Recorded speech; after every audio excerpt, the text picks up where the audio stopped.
The meadow stretches wide and golden before you. Tall grasses sway in the late afternoon breeze, catching the light, bending and rising again like waves on a gentle sea. The air is warm, but not too warm, soft against your skin, carrying the scent of wildflowers and sun-warmed earth.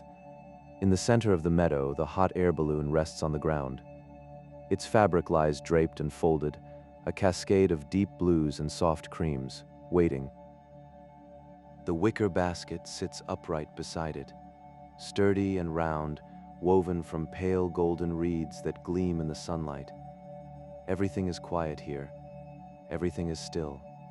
You walk slowly across the grass toward the basket. Each step is easy, unhurried. There is no rush. The world feels suspended in this moment, this particular slant of light that only happens in the last hours before evening.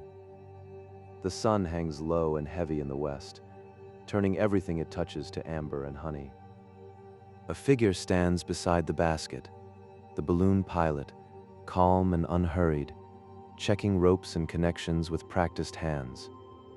They glance up as you approach and smile, a quiet smile that asks nothing, promises only the gentlest of journeys. You reach the basket and place your hand on its rim. The wicker is smooth, polished by many hands, many flights. It feels solid and light all at once, sturdy enough to hold you safe, delicate enough to remember it was woven strand by strand. Inside the basket, thick blankets are folded in one corner. A thermos rests against the side. Everything you might need for a quiet hour in the sky. The pilot gestures upward, toward the deflated balloon fabric spread across the grass, and begins. First comes the fan, a gentle roar that fills the meadow with sound and motion. The fabric stirs, ripples, begins to shift and billow. Air flows into the envelope, and the balloon starts to take shape.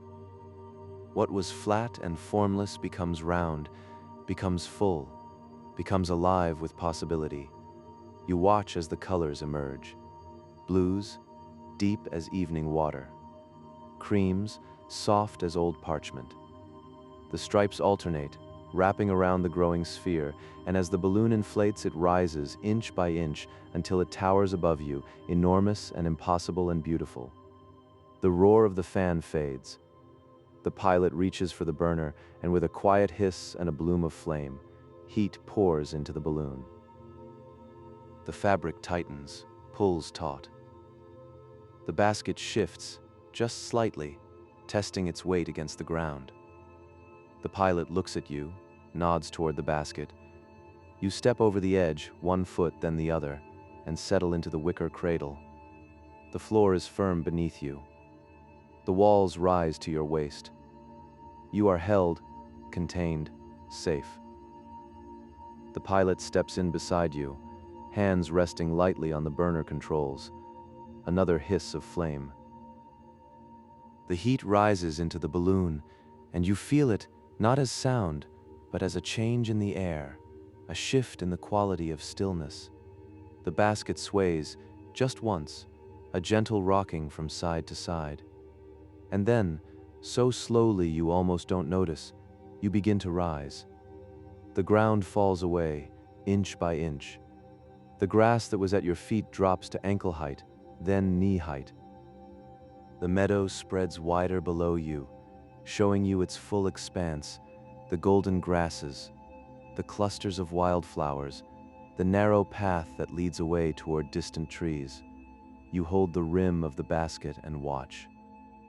There is no sound now, except the occasional whisper of the burner, a soft breath of flame that keeps you aloft. No engine, no propeller, no mechanical hum. Only the silence of rising, the hush of air that moves gently around you as you lift higher, higher still. The meadow becomes small. What filled your whole view moments ago is now just one piece of a larger picture. You see the road that borders the meadow to the east, winding like a ribbon through the landscape. You see the farmhouse in the distance, its roof glinting in the late sun. You see the line of trees that marks the beginning of a forest, dark green against the gold. The world is revealing itself to you. Layer by layer, you rise above the height of the tallest trees. The balloon climbs steadily, peacefully, with no effort and no hurry. The pilot adjusts the burner, just a touch, and you continue upward into the open sky. The air grows cooler now, not cold, but fresh, clean, the kind of air that has not touched the ground in a long time. It moves around you gently, a breeze so soft it barely stirs your hair. You breathe it in, deep and slow, and it tastes like altitude, like distance, like freedom. Below, the landscape arranges itself into patterns. Fields and forests, roads and rivers, all spreading outward in every direction. The colors are rich and warm, bathed in golden hour light. Shadows stretch long and soft across the land, pooling in valleys, darkening the spaces between hills. You are floating. That is the only word for it. Not flying. Flying is too active, too forceful.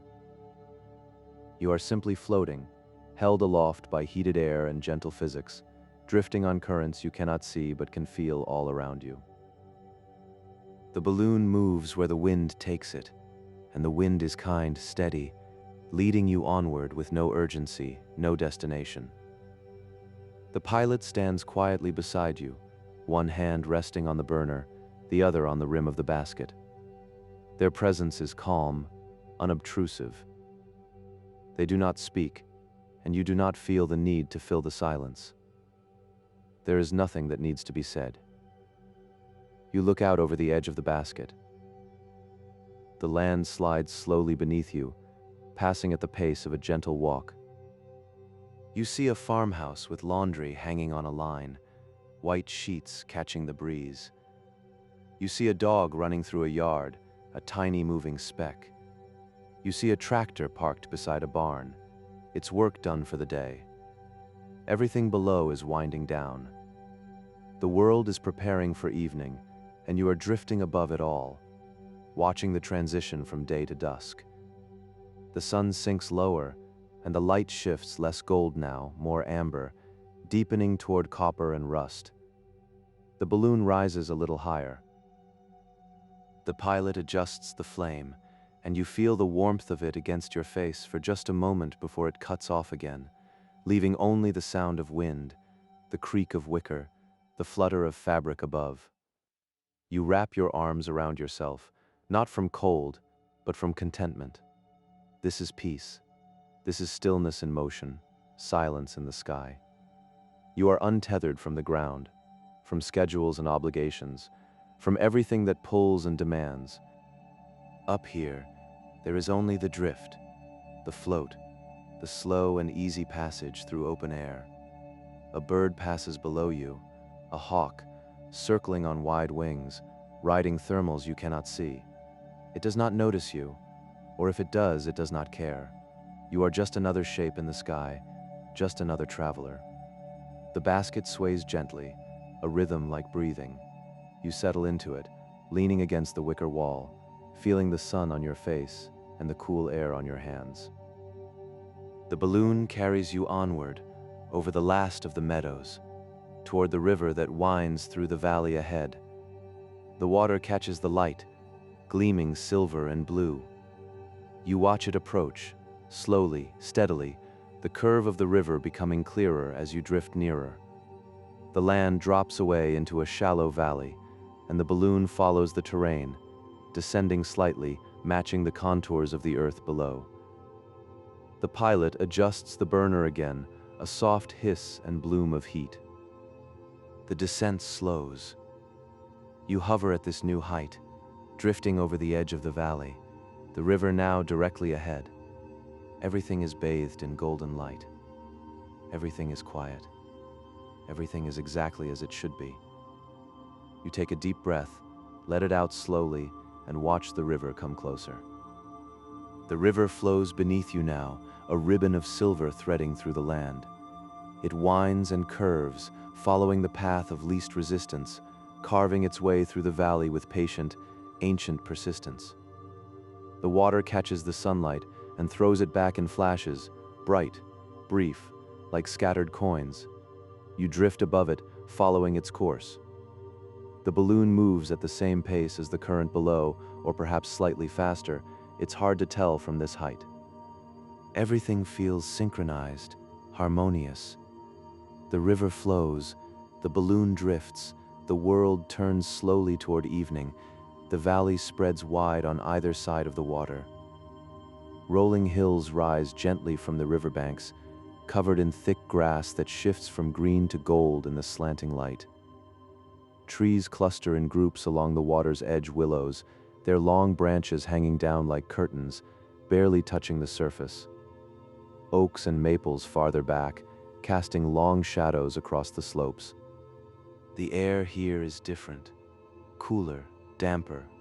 You can smell the water even from this height, a clean mineral scent mixed with the earthiness of mud and growing things. The river breathes moisture into the air, and the balloon drifts through it, condensation forming in tiny beads on the wicker rim. You lean forward, looking down. A small dock juts out from the western bank, weathered wood gray with age. 2 fishing boats are tied there, bobbing gently in the current.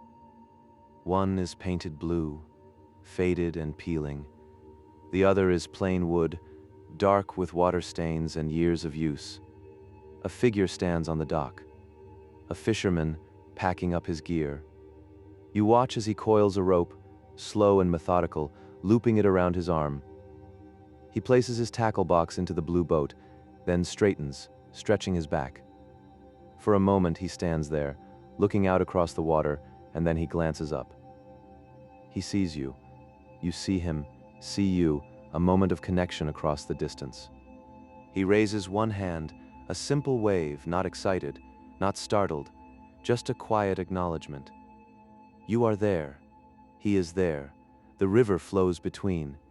You lift your hand in return. The balloon carries you onward, and the fisherman grows smaller, becoming just a shape on the dock, then a speck, then part of the landscape behind you. The river bends to the left, and you follow.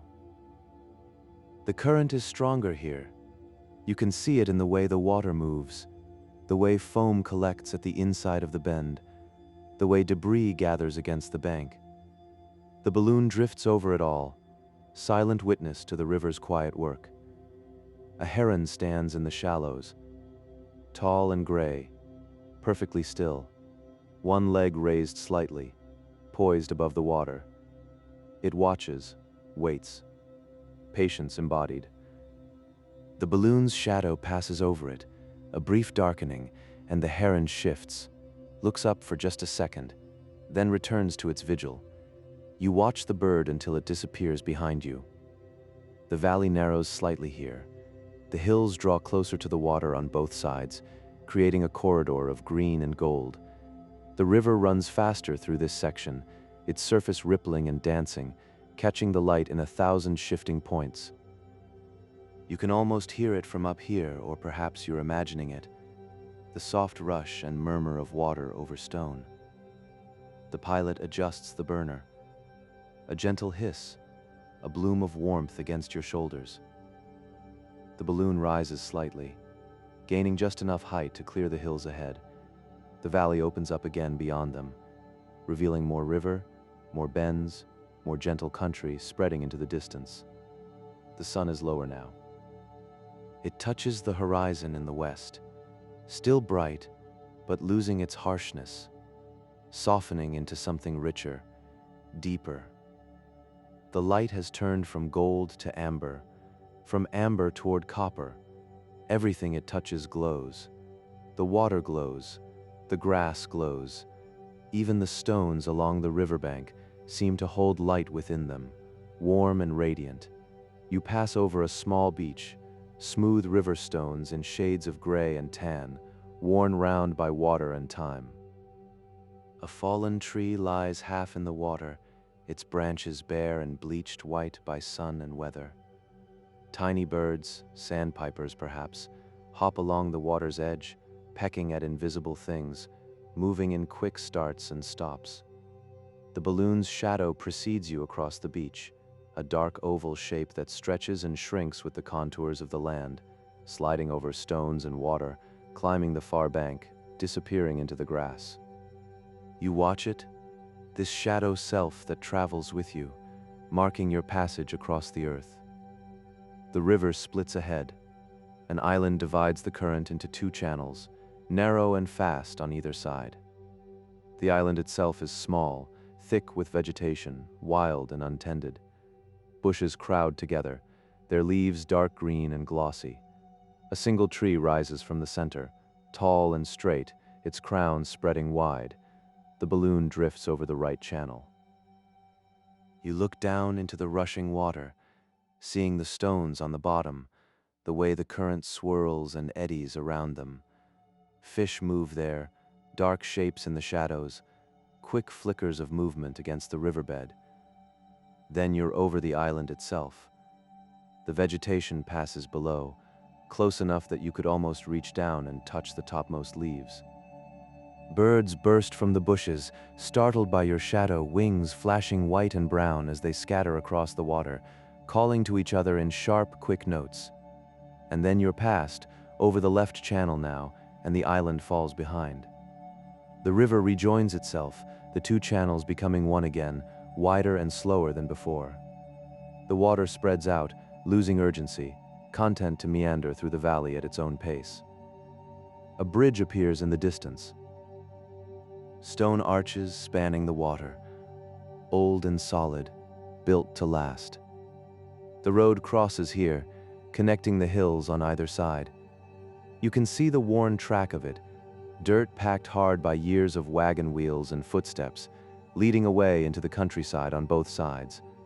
The balloon drifts toward the bridge. As you approach, you see someone walking across, a figure with a walking stick, moving slowly. They reach the center of the bridge and stop, leaning on the stone railing, looking down into the water below.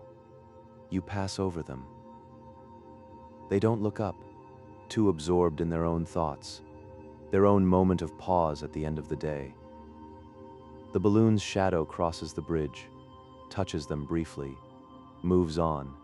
You are carried onward by the wind. The river continues ahead, curving gently to the right now, leading toward a place where the valley widens even more, where the hills recede and the land flattens into broad, open country. Fields appear along the riverbanks. Cultivated land, worked and tended. Rows of crops run parallel to the water, following the natural contours. The plants are tall, corn perhaps or grain, their leaves rustling in the breeze, creating patterns of light and shadow as they sway. A farmhouse sits on a rise above the eastern bank, white walls, red roof, a porch that wraps around two sides. Smoke rises from the chimney, thin and gray, drifting upward before the breeze catches it and pulls it sideways. Someone is cooking dinner, preparing for the evening meal.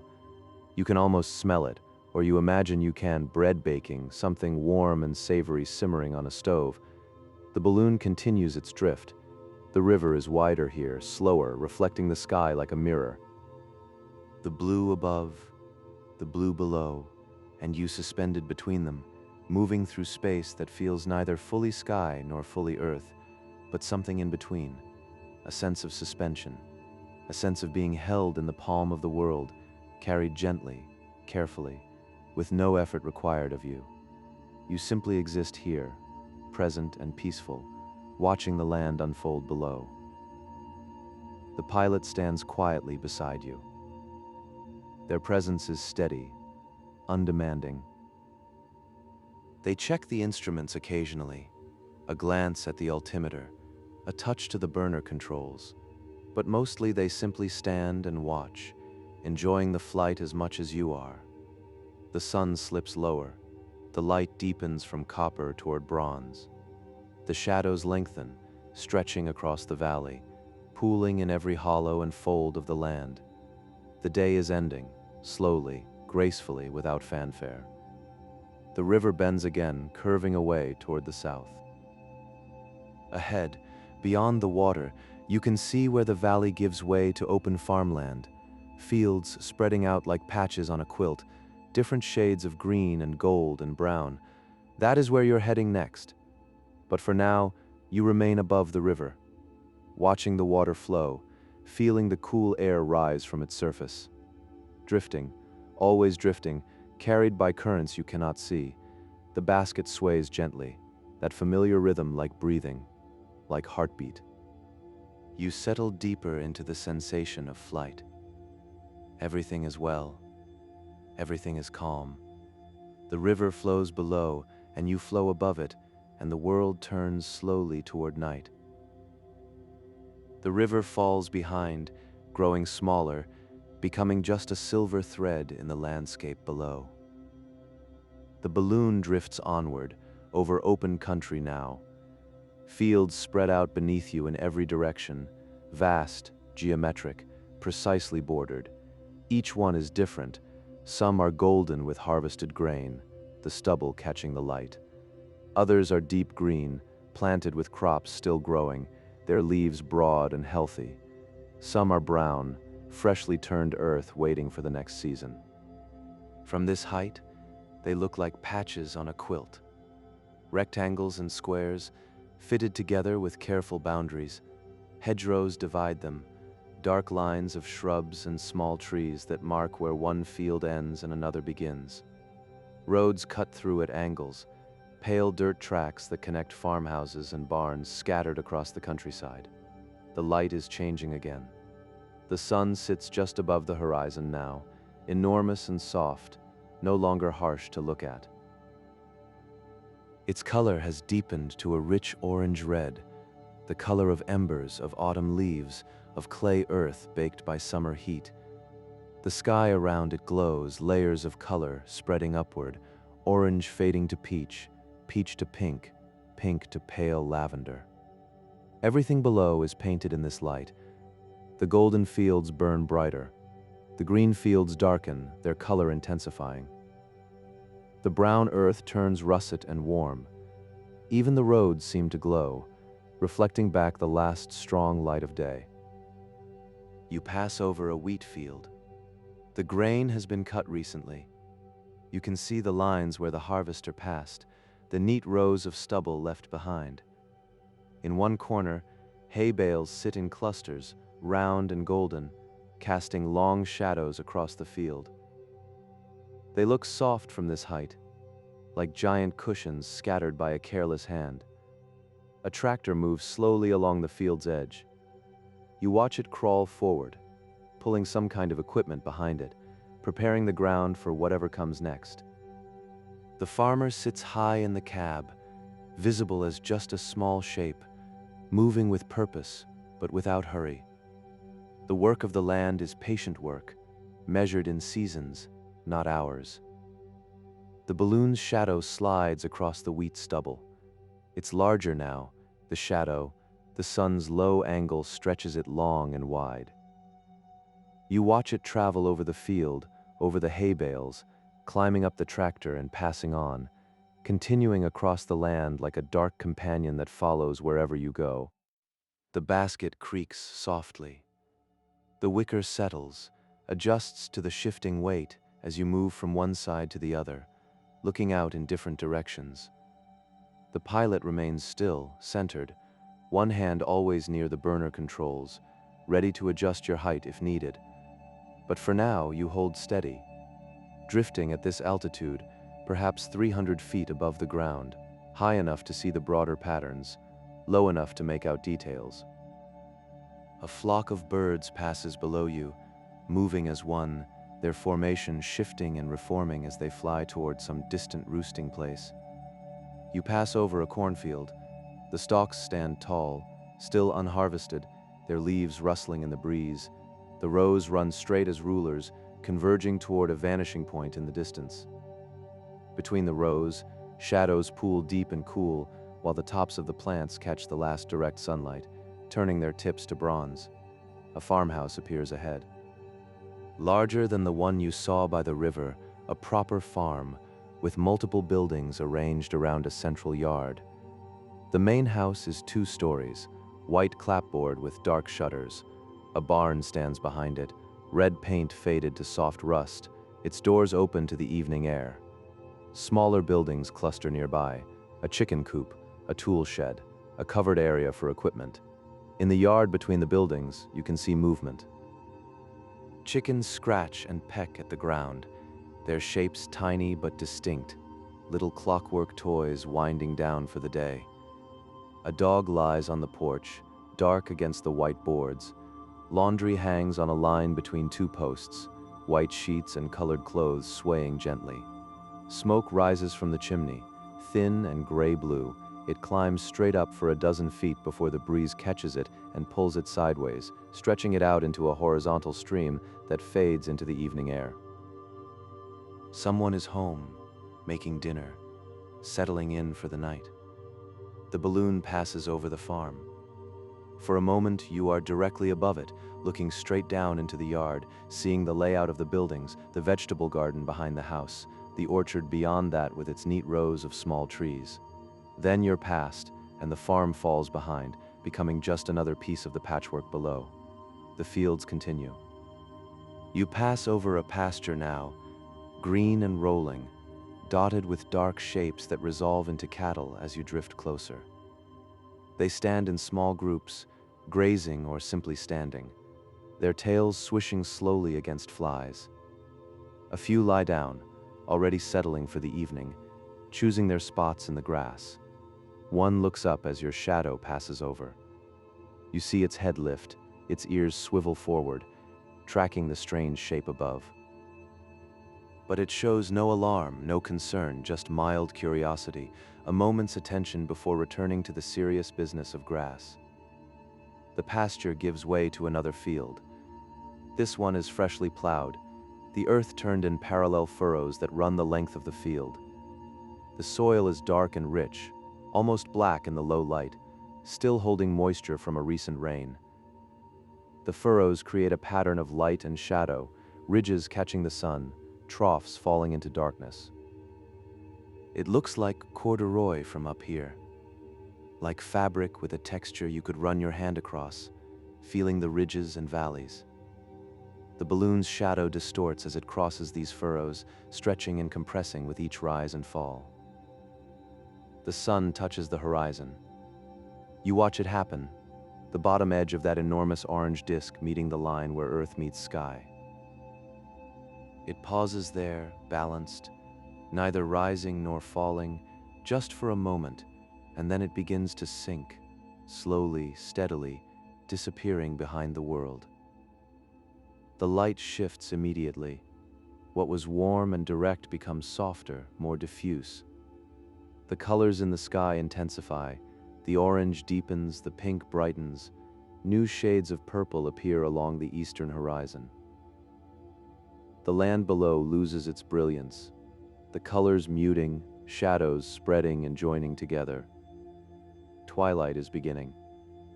That in-between time, neither day nor night, when the world holds its breath and waits for darkness, the air grows cooler. You feel it on your face, your hands, a gentle chill that makes you glad for the blankets folded in the corner of the basket.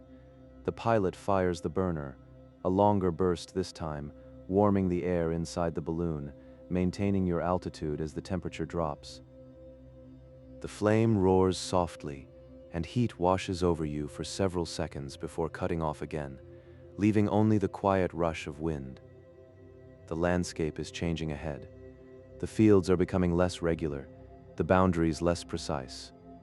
Wild land appears in patches between the cultivated areas, scrub and brush, small groves of trees, land that has been left to itself. The hedgerows grow taller, thicker, merging into continuous lines of vegetation. And beyond that, perhaps a mile ahead, you can see the forest. A dark line across the horizon, growing taller as you approach. Trees in their thousands, packed together, creating a solid wall of green-black against the evening sky.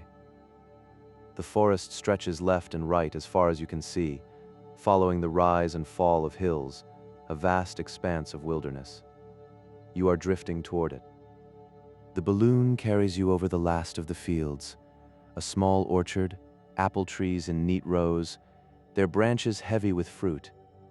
Then a meadow, wild and unkempt, full of tall grass and wildflowers that have closed for the night. Then scrubland, bushes and brambles and saplings beginning their slow march toward becoming forest. The edge of the trees approaches. You can see the outermost trunks now, the way they stand separate from the mass behind them, individuals before they merge into the whole. Oak and maple, birch and pine, their crowns dark against the sky. The basket sways as the balloon drifts over the forest edge. Below you now, no more fields, no more open ground, just trees. The canopy spreads out in every direction, a rolling landscape of leaves and branches, dark and deep and ancient. Here and there gaps appear where a tree has fallen or where a stream cuts through, but mostly it is continuous, unbroken, a green world unto itself. The air changes again, cooler still and damp, carrying the scent of pine and moss, of leaf litter and bark, of growing things and slowly rotting things, the eternal cycle of the forest. You breathe it in, this wild air, so different from the open country behind you. The pilot adjusts your course slightly. Not with a rudder or steering wheel, there are no such things on a balloon. Instead, they adjust the altitude, dropping slightly to catch a different current, one that will carry you deeper into the forest rather than skirting its edge. The burner fires briefly, then goes silent. You drift lower over the canopy, close enough now to see individual branches, to make out the different types of trees by their leaves and bark. The light is fading quickly, but enough remains to distinguish oak from maple, pine from birch. The treetops sway in the breeze, a gentle rocking motion that ripples across the canopy like waves on water. A clearing appears below, small, almost perfectly round, carpeted with grass that looks silver in the twilight. A stream runs through it, barely visible as a darker line cutting across the grass. At the clearing's edge, a deer stands motionless, ears up, alert. It watches as you pass overhead. You watch it back, this brief connection between earth and sky, between wild creature and human traveler. The deer does not run, does not startle. It simply watches until you drift on, disappearing into the trees beyond. The forest continues beneath you, vast and quiet, settling into evening. Birds have gone silent, their day songs finished. The rustle of leaves in the breeze is the only sound besides the occasional creak of the basket, the soft flutter of the balloon fabric above. The sky darkens moment by moment. The orange has faded from the west, replaced by deep purple blue. The pink has dimmed to pale rose. In the east, where the sun set last, the first stars are appearing, tiny points of light against the deepening blue, faint but growing stronger as the sky grows darker. You wrap your arms around yourself, feeling the chill now. The pilot notices, gestures toward the blankets. You reach down, unfold one, thick wool, soft and warm, and drape it around your shoulders. The weight of it is comforting, the warmth immediate. You settle back against the basket wall, wrapped and cozy, watching the forest pass below in the gathering dusk. The balloon drifts onward, through the twilight, above the trees, carried by winds that know the way even if you do not. Ahead, somewhere in the dimness, the forest will end. Ahead, there will be open land again, a village perhaps, lights beginning to glow in windows. But for now, there is only this, the dark canopy below, the darkening sky above, and you suspended between them, floating gently into the night. The forest thins ahead. You can see it in the way the canopy breaks apart, the spaces between trees growing wider, the darkness below giving way to patches of lighter ground. The dense woodland is ending, opening up into something else. The balloon drifts over the last of the tall trees. Beyond them, the land slopes gently downward into a valley, a wide, shallow bowl cradled between low hills. And there, nestled in the center of the valley, is the village. small and compact. Perhaps 30 or 40 buildings clustered together along a few winding streets. From this height, it looks like a child's toy, miniature houses with peaked roofs, narrow lanes connecting them, a church with a modest steeple rising above the rest, and lights, warm golden lights beginning to glow in windows. One by one they appear, like stars being lit on the ground. A window here, a window there, someone lighting a lamp, drawing curtains, settling in for the evening. Each light is small, but together they create a soft constellation, a pattern of warmth against the gathering darkness. You drift closer. The balloon descends slightly, catching a current that carries you toward the village rather than past it. The pilot adjusts the burner, a brief hiss to slow the descent, keeping you at a comfortable height, high enough to see the whole village at once, low enough to make out the details. The streets are quiet. A few people move through them, but not many. A figure walks along the main road, carrying something, a basket perhaps, or a bag. Another person stands in a doorway, talking to someone inside. A dog trots down a side lane, purposeful, heading somewhere specific. The day is done here. Work has finished. Shops have closed. The village is drawing inward, each household gathering itself, closing doors, lighting fires, preparing meals. The business of living continues, but quietly now, privately, behind walls and windows. You pass over the edge of the village. The first building below is a barn, large and weathered, its roof patched in several places. Hay is stacked inside, visible through the open doors. A cow stands in a small paddock beside it, already lying down, settled for the night. Next is a house. Stone walls, thick and solid, built to last generations. The roof is slate, dark gray in the twilight. A garden wraps around one side, vegetables in neat rows, though they're hard to see now in the dimness. Smoke rises from the chimney, and through one window you can see the flicker of firelight, warm and orange. The balloon's shadow passes over the house, though really it's barely a shadow now. The light is too dim for clear shadows. Just a darker patch against the ground, a suggestion of shape that moves across the garden. The roof continues down the lane beyond. The village spreads out below you.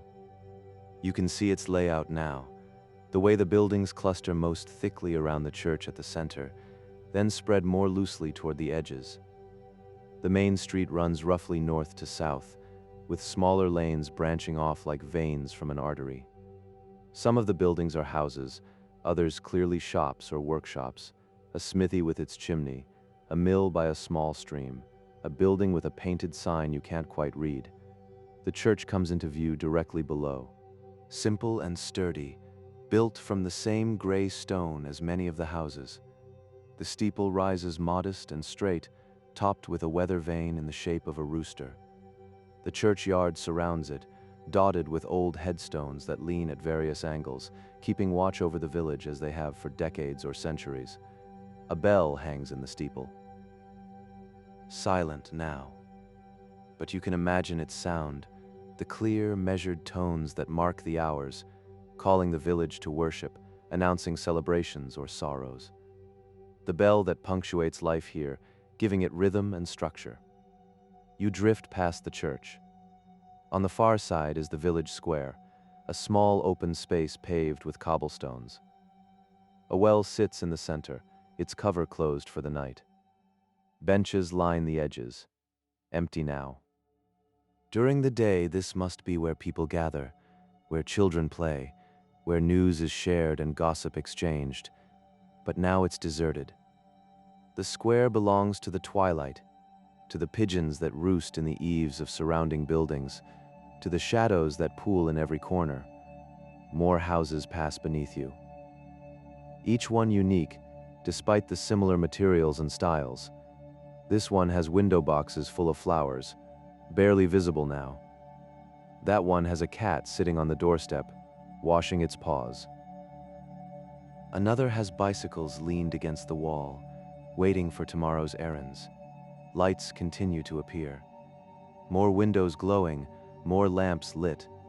The village is becoming a constellation, a gathering of small, warm stars against the darkening earth. The sight fills you with something, not quite longing, not quite contentment, something in between. A recognition of shelter, of home, of the small human havens we create against the vastness of night. The pilot points to something ahead. You follow their gesture and see it. The village inn, unmistakable with its larger size and the sign hanging above the door. Even from here, you can see lights spilling from its windows, brighter than the houses around it. This is where the village gathers in the evening, those who don't yet want to retreat to their own hearths, who seek company and conversation. As you drift over, you can see into the courtyard behind the inn.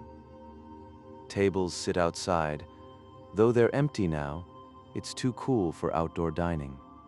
A stable stands to one side, its doors closed.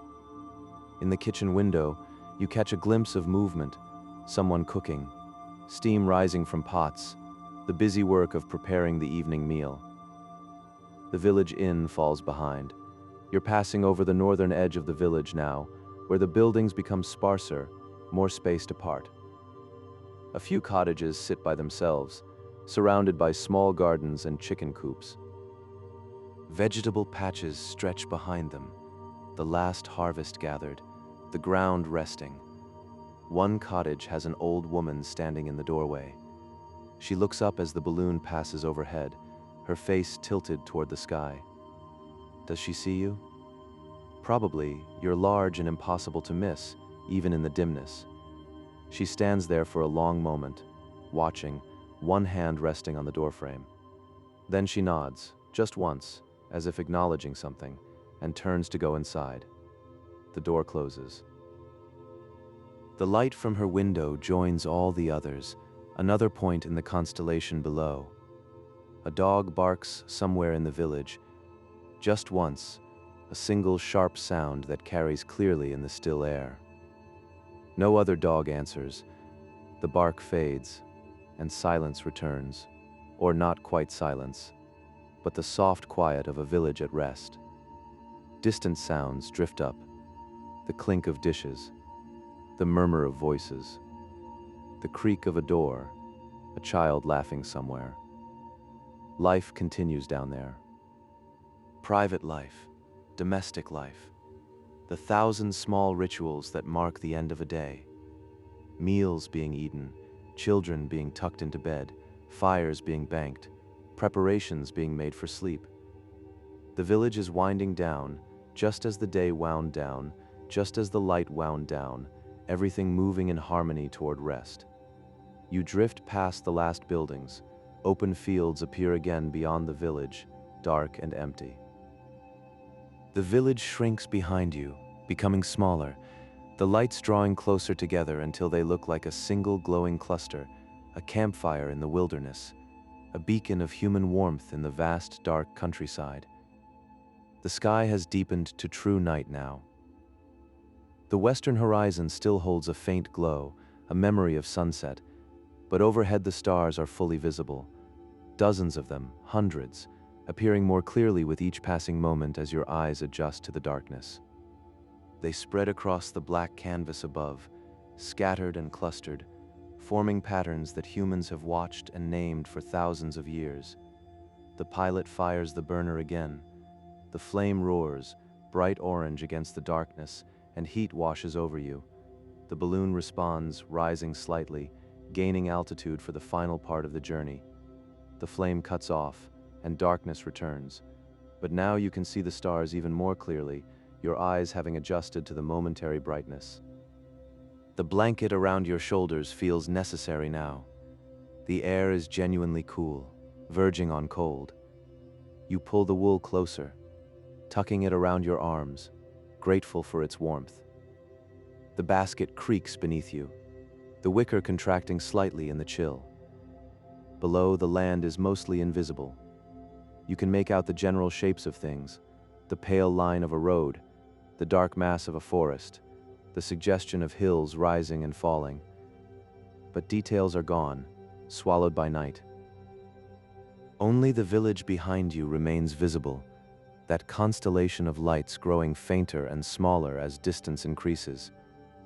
You watch it until you can barely distinguish the individual lights anymore, until it's just a soft glow on the horizon, a reminder that somewhere back there people are safe and warm, going about their evening routines, completely unaware of the balloon drifting past overhead. The thought is comforting somehow. The world is large and dark, but within it are these small points of light, these gathered places of warmth and shelter. The village sleeps, or prepares for sleep, and you drift onward above it all. The pilot stands quietly beside you. Their face is barely visible in the darkness, just a silhouette against the stars. But you sense their contentment, their pleasure in this flight, this journey through the cooling night. They have done this many times, you imagine, carried passengers through sunset into darkness, and yet they still find peace in it, still enjoy the slow drift, the silent passage through the sky. You feel it too. This peace, this separation from the world below and the world's concerns up here. There is only the basket, the balloon, the stars, and the gentle invisible currents that carry you forward. Nothing else matters. Nothing else intrudes. The village lights fade further.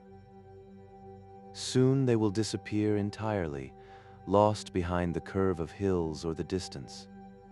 But their memory remains, that constellation of human warmth, those small brave lights against the dark. Ahead lies the final part of the journey. A meadow somewhere in the darkness, a place to land, to settle, to return to Earth, but not yet. For now there is still the drifting, the floating, the slow passage through the starlit night. The basket sways gently. The balloon carries you onward. The stars wheel slowly overhead, and the world below sleeps, peaceful and still. The stars fill the sky above you now. Countless points of light, some bright and steady, others faint and flickering, spread across the darkness in patterns both random and deliberate. The Milky Way stretches overhead like a river of light, a pale band cutting through the black, made of stars too distant and numerous to distinguish individually. You tilt your head back, looking straight up. The vastness of it, the sheer scale, makes you feel small, but not diminished. Small in a way that is comforting, freeing. Your concerns, your worries, your daily troubles, they shrink in the face of this immensity, becoming the tiny things they truly are. The balloon drifts through the starlight, silent, steady, moving at the pace of the gentlest breeze. You've lost all sense of speed, all sense of movement, really. If not for the occasional creak of the basket, the soft flutter of fabric above, you could believe you are perfectly still, suspended in the darkness, while the stars themselves slowly wheel around you. The pilot adjusts the burner. The flame lights the darkness for a brief moment, casting orange light across the basket, across your face, across the pilot's calm features. Heat blooms upward into the balloon, and you feel the warmth of it before the flame cuts off again, plunging you back into starlight. The balloon rises slightly, then settles. Holding this altitude, this perfect height, neither climbing nor descending. Just drifting, carried by currents of air too subtle to feel, moving in directions you cannot predict or control. And that is the beauty of it. This surrender to the wind, this trust in the gentle forces that hold you aloft. Below, the land is a mystery. Dark shapes suggest hills, valleys, perhaps forests. But you cannot be sure. The world has become abstract, simplified to shadow and space. Only occasionally does something reveal itself. The glint of water catching starlight, the pale line of a road, the faint glow of a distant farmhouse window. The moon has not yet risen. You're grateful for this, somehow. The darkness feels appropriate, necessary. This is the deep part of night, the hours between twilight and moonrise, when the world belongs most completely to sleep and stars. Adding moonlight would change it, make it less profound, less quiet. The basket sways, that familiar gentle rhythm. You've grown so accustomed to it that you barely notice anymore. It's become part of the experience, part of the meditation of flight. Sway and settle, like breathing, like a heartbeat. The basket rocks in its suspended cradle. You pull the blanket tighter. The wool is warm against your skin, holding your body heat, creating a small zone of comfort in the cooling air. Your breath mists slightly when you exhale, visible for just a moment in the darkness before dispersing. Time feels different up here. Stretched, elongated, or perhaps compressed. You're not sure which. Minutes might be passing quickly or slowly. You've lost track, stopped caring. Time has become irrelevant. Just another earthbound concern that cannot follow you into the sky. A meteor streaks across the darkness. There and gone in an instant, a brief, brilliant line drawn across the stars. You catch your breath, delighted by the sudden appearance, the unexpected gift. The pilot sees it too. You sense rather than see their smile, hear their quiet sound of appreciation. You wait, hoping for another. The sky remains still, the stars steady and unchanging. Perhaps that was the only one, or perhaps another will come in minutes or hours. It doesn't matter. That single streak was enough, a reminder that even the stars are not static, that the universe is always moving, always changing, even when it appears frozen and eternal. The burner fires again. Brief, just a short pulse of flame and heat. The balloon responds, rising a little, adjusting. The pilot is managing the descent now, you realize, not fighting it, but guiding it, bringing you down so gradually that you barely notice the change. You look down into the darkness. Is the ground closer? It's impossible to tell. Everything below remains shadow, indistinct, but you trust the pilot's skill, their experience. They know when and where to land, can read the winds and the altitude in ways you cannot. A sound drifts up from below. Faint, almost imagined. The hoot of an owl, perhaps, or the distant bark of a fox. Some night creature going about its business in the darkness below. The sound comes and goes, carried on the air, and you listen for it again, but hear only silence. The stars seem brighter now. Your eyes have fully adjusted to the darkness, finding every point of light, every subtle variation in the black above. You can see colors in some of the brightest stars, not just white, but blue, orange, red. Each star its own sun, impossibly distant, burning across space and time to reach your eyes. Constellations emerge.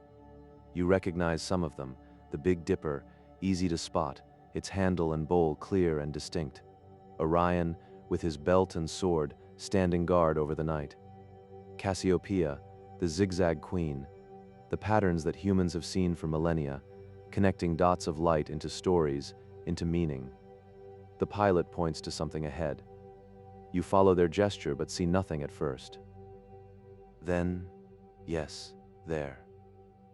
A slightly paler area in the darkness below, distinct from the black around it. Open ground, a field or meadow large and flat.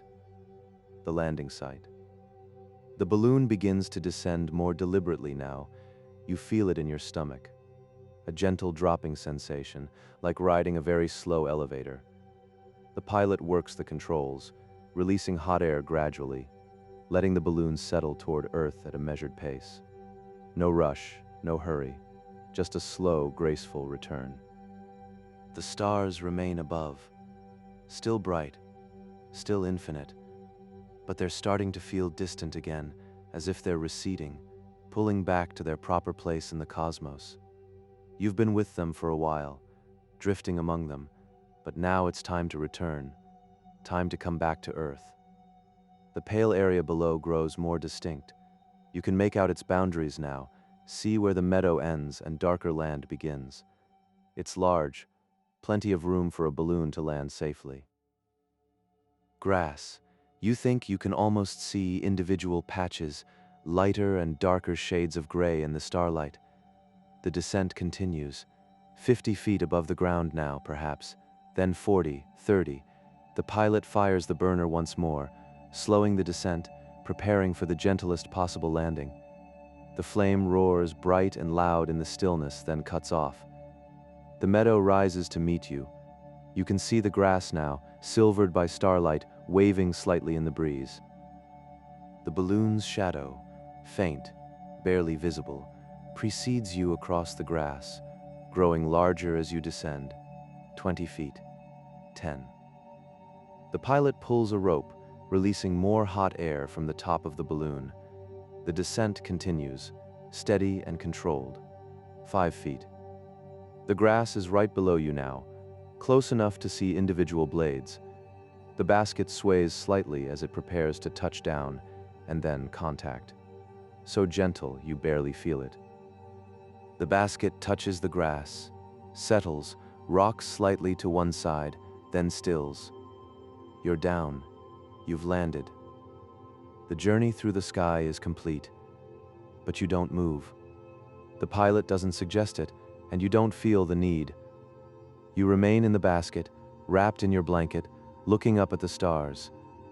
The balloon still rises above you, massive and round, though it's already beginning to deflate, to settle, its work done. The meadow is silent. Perfectly, completely silent. No human sounds, no traffic, no voices.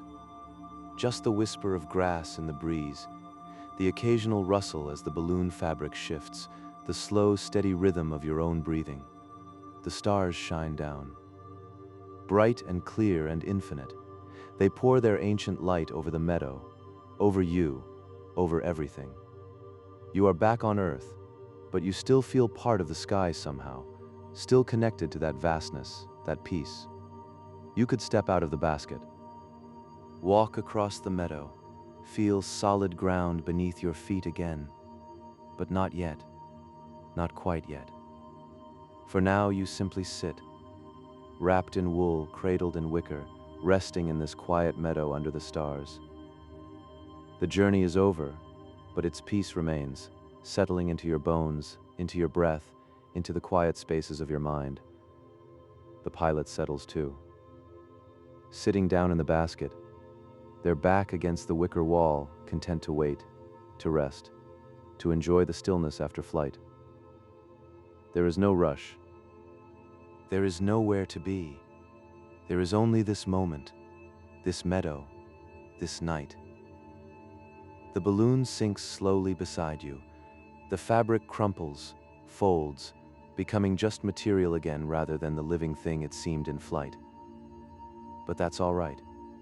It has done its work, carried you safely through sunset and twilight and darkness, brought you home to Earth. You close your eyes for a moment. The stars remain, imprinted on your vision, points of light behind your eyelids. The sensation of drifting remains too, a gentle swaying that your body remembers even though the basket now rests firm on the ground. When you open your eyes again, the stars are still there, still bright, still infinite, still pouring their light over everything. You take a deep breath, the cool night air filling your lungs, and let it out slowly. Everything is well. Everything is peaceful. Everything is exactly as it should be. The meadow cradles you in its silence. The stars keep their watch overhead, and you rest, wrapped in blankets and starlight, in the basket that carried you safely through the sky. There is nowhere else to be, nothing else to do. Just this perfect stillness, this gentle rest. The night deepens around you. The stars wheel slowly overhead, and in the meadow, in the basket, wrapped in wool and peace, you simply are. Good night, traveler. Good night.